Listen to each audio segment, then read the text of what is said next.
Halo, balik lagi dengan saya di channel Wadau TV. Kali ini saya akan membahas kisah dari Claudine Blanchard atau Didi Blanchard. Sebelum mulai, jangan lupa kalian dukung channel ini dengan cara subscribe dan tekan tombol lonceng notifikasinya dan share ke teman-teman kalian agar kami dapat memberikan video-video berkualitas lainnya untuk Anda semua tentunya. Apakah kalian sudah siap? Kita lanjut ke videonya.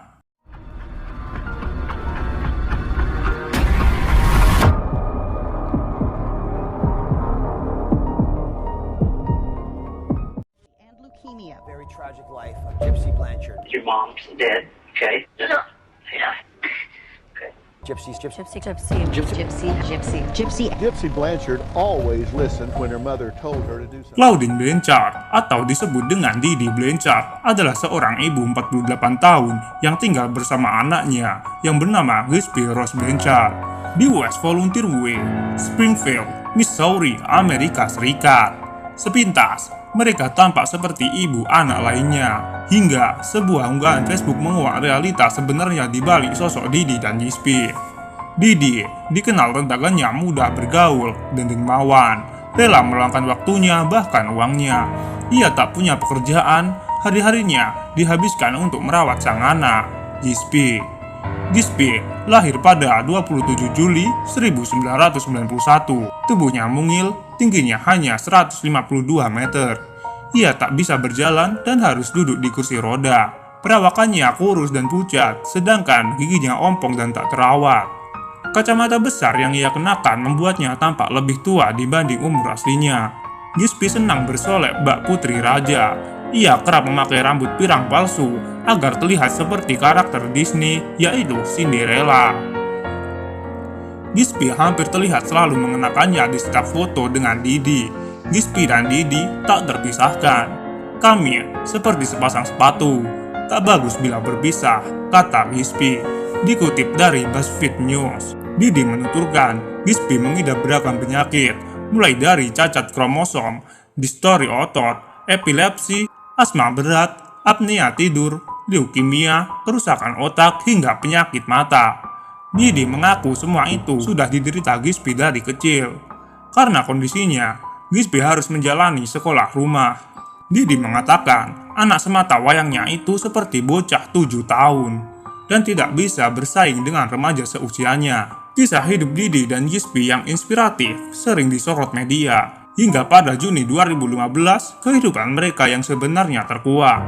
Si jalang itu mati, tulis akun Facebook bernama Didi Blanchard. Saat kebenarannya terungkap, tak berselang lama, akun itu menuliskan komentar di unggahannya sendiri. Aku pukul si gemuk dan perkosa anaknya yang polos. Teriaknya sangat kencang, kata dia. Salah satu tetangga, Kim Blanchard, langsung menghubungi Didi, namun tidak mendapatkan jawabannya. Setelah gagal mencoba masuk rumah Didi, Blanchard dan suaminya memutuskan untuk menghubungi 911. Pada pukul 22.45 waktu setempat, polisi menemukan jasad Didi di kamar mandi. Badannya penuh luka tusuk dan ternyata ia sudah tewas sejak beberapa hari yang lalu. Akan tetapi, polisi tidak menemukan jejak Gypsy. Penyelidikan polisi mulai menemukan titik terang saat seorang tetangga bernama Alia Woodmansee mengungkapkan bahwa Gypsy menjalin hubungan rahasianya dengan kekasih olehnya. Menurut Woodmansee, Gypsy bertemu dengan pacar rahasianya itu di salah satu situs kencan Kristen. Gypsy sangat menyayangi kekasihnya, namun takut untuk memberitahu Didi, sebab ia tahu ibunya tak akan merestui hubungan mereka. Tapi cara menceritakan soal hubungannya sangat aneh, seperti menceritakan sebuah dongeng, ujar Alia. Berdasarkan keterangan polisi, Gypsy tak perlu menggunakan kursi roda karena ia dapat berjalan secara normal. Ia juga tidak membutuhkan tabung oksigen dan tidak ada yang salah dengan motoriknya. Di balik rambut pirang palsunya, Gypsy ternyata tidak botak. Ia hanya memiliki rambut cepak yang dicukur agar terlihat seperti orang sakit. Gypsy mengaku bahwa semua penyakitnya itu tak lain hanyalah kebohongan yang diciptakan ibunya. Didi selalu mengatakan bahwa Gypsy sakit, punya masalah tidur, epilepsi, dan terus berkembang dari situ. Ada sesuatu yang tidak beres, ungkap mantan suami Didi, Rod Blanchard, dikutip dari ABC News. Polisi juga menyebut perilaku Didi seperti seorang mengidap sindrom Munchausen. Seorang dengan sindrom Munchausen berbohong soal kondisi kesehatan demi mendapatkan simpati dan keuntungan.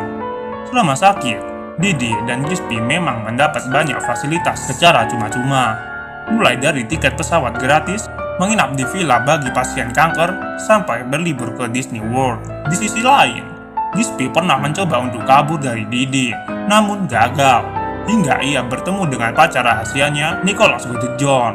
Gispi dan Goddard John sudah menjalin hubungan selama 2 tahun.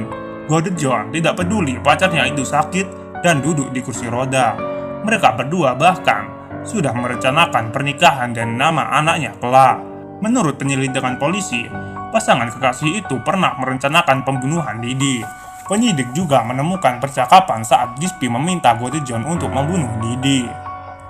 Gispi dan Goddard John memutuskan untuk bertemu pada Maret 2015. Gispi mengenakan gaun Cinderella, sedangkan Goddard John menjadi pangeran tampan.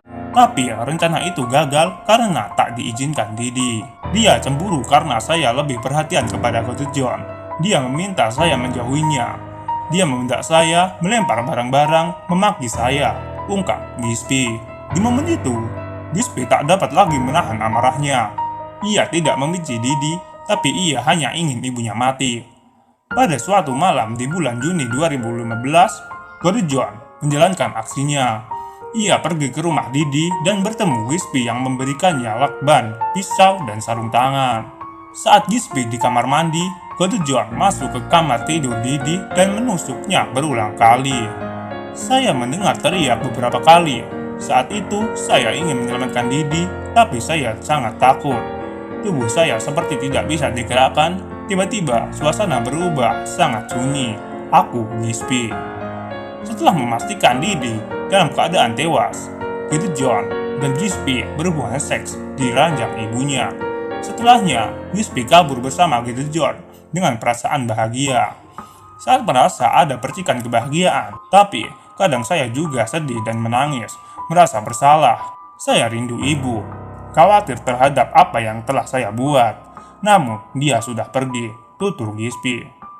Kini, Gispi menjalani hukuman penjara 10 tahun di lapas Chili Chode, Missouri. Dia mengaku lebih bahagia di penjara ketimbang hidup dengan mendiang ibunya. Penjara yang saya huni dulu dengan ibu, saya tidak bisa jalan, tidak bisa makan, tidak bisa punya teman, dan tidak bisa keluar rumah, kata Gispi. Di penjara ini, saya lebih bebas dibandingkan tinggal dengan ibu saya. Sebab, di sini saya bisa hidup seperti perempuan normal, tutupnya. Bagaimana pendapat kalian tentang Didi dan Gispi? Tulis pendapat kalian di kolom komentar.